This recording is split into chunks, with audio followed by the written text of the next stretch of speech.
好享受你而家覺得嘅難關，你覺得嘅迷惘咯。因為我想同你講咧，你最後一定會冇事嘅。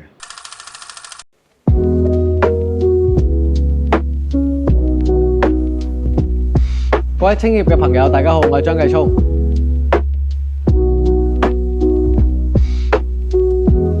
其實我覺得粉身追夢咧，一開始一定係一種諗法啦，朋友之間後生仔嘅話題啦。但係我覺得去到最後咧，就要變成你嘅行動啦，變成你習慣。首先你向住一個夢想出發，你一定覺得嗰件事好有趣啊，覺得嗰件事好好玩啊。咁我即係想奉勸即係所有後生嘅朋友仔咧，你唔好忘記嗰個樂趣喺邊度咯。因為你對嗰樣嘢嘅熱愛啊，或者熱情啊，就係你最大嘅一個能量咯。即係佢可以變成一種核動力咁樣，係即係呢個核能係永遠無止境都可以再生，俾你向前行。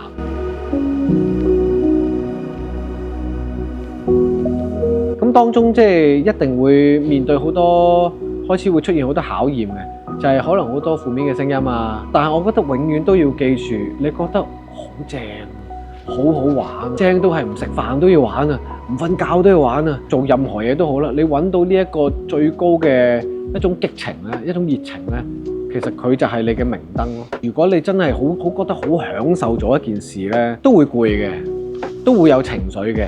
如果真係好中意一件事咧，你唔會咁易放棄咯。我有畢咗業之後有好多年係即係冇機會出唱片啊咁樣啊，我都有同姐講算我放棄啦，我轉行。但係2日之後我又攞翻支吉他喺度寫歌啊，咁你發覺其實放棄唔到，我太中意咯。即係嗰個巧妙就係你根據你嘅激情做到最盡，你真係做到最後一點咧，其實你又可以對所有嘢放開，對所有嘅結果零嘅期待。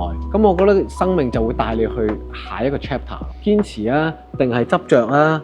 呢個係一體兩面嘅形容詞咯。覺得好玩，玩到最盡，最後一滴都逼埋出嚟啦。然之後就let's see 睇下有咩發生咁樣咯。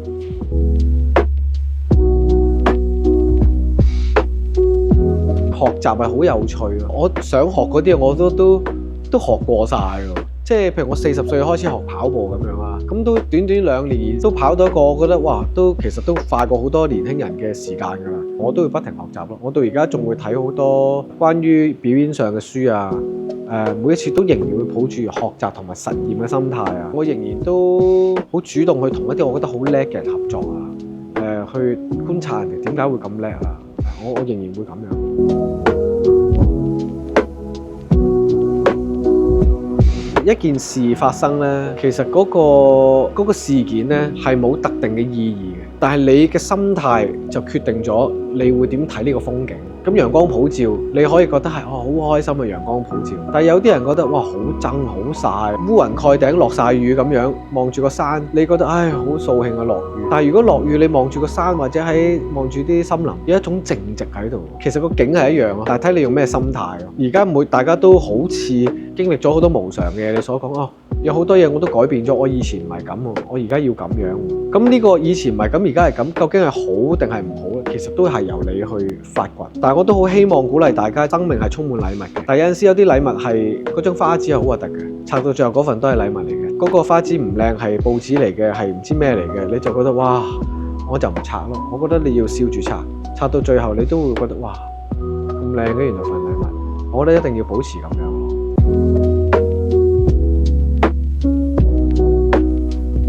將面前嘅阻住你呢嚿石咧，你要當佢係跳台咯，佢唔係攔住你咯，係因為呢嚿石佢係好完美咁嚟服務你，好似擺喺你面前阻住你，但係你遞起隻腳踩落去咧，你就會去咗一個好高嘅位置，行咗去望到一個好新嘅風景咯。咁所以一定會有唔開心嘅時候，會覺得攰嘅時候啊，唔緊要嘅，吸啖氣，瞓醒覺就繼續行。